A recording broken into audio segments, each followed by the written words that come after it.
Assalamu alaikum wa rahmatullahi wa barakatuh. Nyambo ntambulize video eno etuuke ku buli munna Uganda gyali.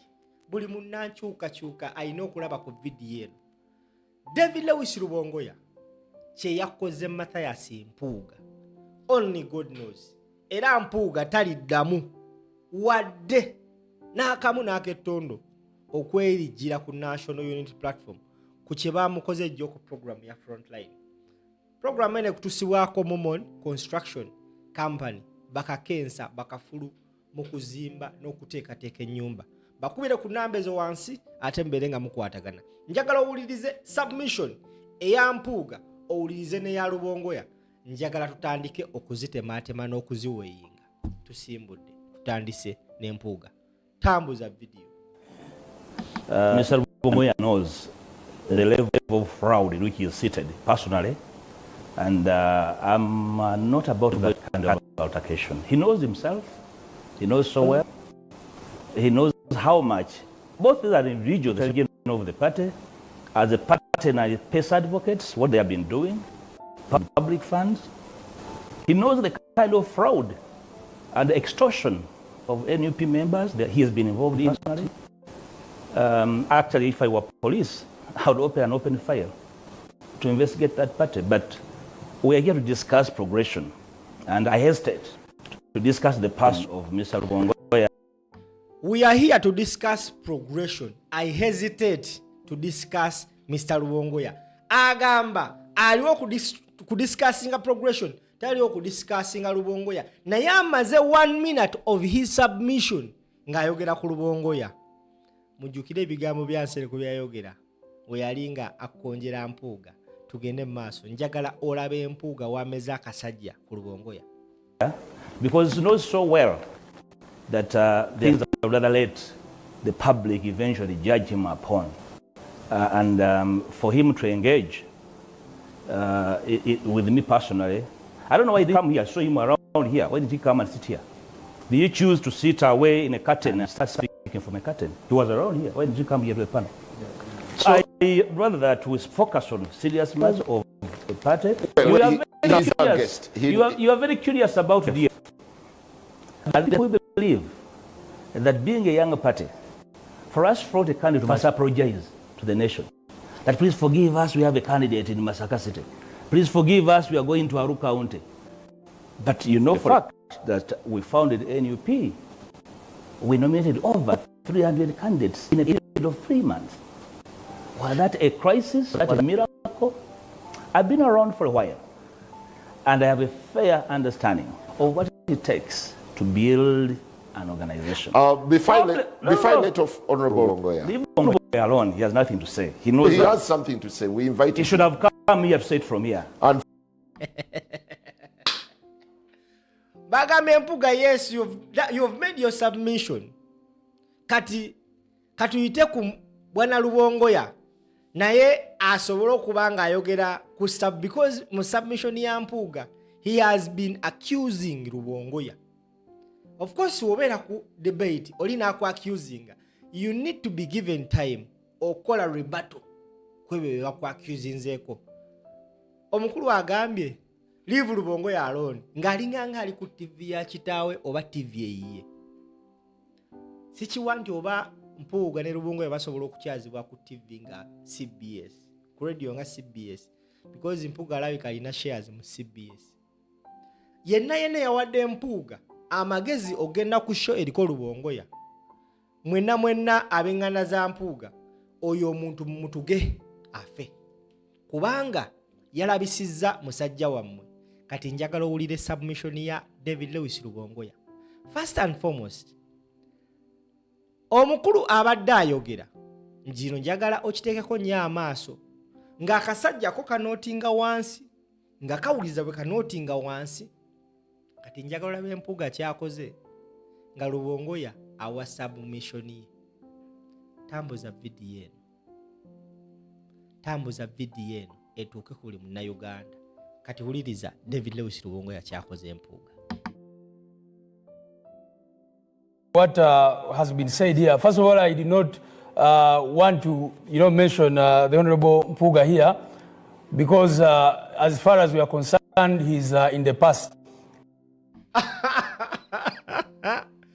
Tutandise olutalo amugambe first and foremost sagala kumentioninga linnya lya Mpuuga newankubadde nga waliwo alireesemu eno ensonga because as far as is concerned Mathias Mpuuga is in the past. Tutandise video kati ekinyusi kiri waneeno lwaki togitambuza uliriza Lubongoya ng'asiika Mpuuga. It is Honorable Donga Oto who brought up his name, and I was duty bound to respond. And he's just making innuendos, crazy innuendos. He has a case to answer before the people of Uganda about a service award that he gave to himself, when the National Unity Platform gave him an opportunity. And that is what caused him problems.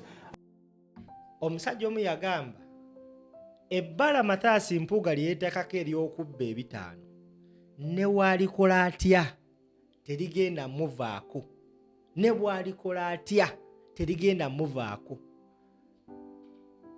Abateefuteefu oba abateeketeeke babadde nga batusomesa ebbanga lyonna nti we mubeera nga muli mu debate ng'omuntu ayogera kya bugunjufu nnyo okukwata peeni n'akapapula n'onootinga mu byayogera such that waba amaze bakuwa time n'okola rebuttal. Lubongoya kye yabadde akola. Kati njagala olabe Mpuuga kyakoze. Tambuza video. Oli ku Empire. I think that is something he needs to explain to the people of Uganda than make ridiculous claims about NUP and all that. If he has any evidence, let him bring it forth. Than just make those kinds of ridiculous allegations. But like I said, I wouldn't want to exchange with him because, Simon, what we're dealing with are very, very important matters of national importance. We have a nation to deliver from the mess it finds itself in. General Museveni has mastered the art of, that people, using all manner of people. Abagambe omuntu yenna eyawadde Mpuuga amagezi ogenda ku show yemu ne Lubongoya. We muba musobola mu mutuge. Mpuuga ekisooka etteeka ly'abagunjufu erisooka ery'okuwuliriza n'olyokoddamu leyita alimenye. Omusajja ayogera Mpuuga ali eri NBS kye bakoze bamuggyeko microphone. Mpuuga alabise ng'omusirusiru, alabise ng'omujega. Akasajja oweddako kakutte peni n'olupapula nga kanootinga nga bwe kawuliriza nga bwe kaseka. Mathias Mpuuga bamusiise tugende maaso. And he does it best when an election season comes along. He wants to create discord, confusion and all that, so that instead of focusing on him, you're focusing on his surrogates and all that. And we don't want to be in that kind of situation.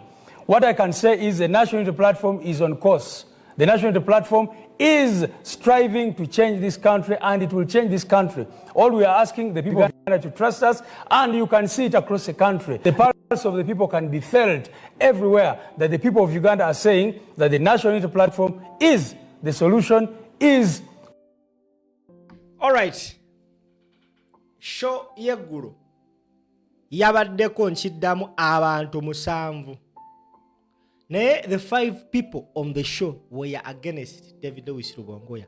Omusajja yabakutte omu ku omu kakota yabakutte kanywa ng'asosola omu ku omu. Twabadde tuli awo ne zireeta odongooto oyo ye yasirise busirisi nga talina kyakwogera. Ye ofuna opondo amanyi akasajja kano obwedde akasukayo mpola nga bw'avaayo. Laba we zireeta Mathias ofuna ompondo ne Ssemujju Nganda bo baategedde ani gwe bagenda okulumba era obwedda mpola. Laba we zireeta Mpuuga n'obusungu bwajja sotya n'empumi y'omutwe kamukubye sumagiza Mpuuga yasirise naye bannaye yenna. Kati this is a person eyali asaba debate ne Kyagulanyi Ssentamu Robert Bobi Wine. Kati gwe Mpuuga onne ku musajja omuyiiya Kyagulanyi omusajja omuyiiya mbo debating naye yali akusse, yandibadde akusse.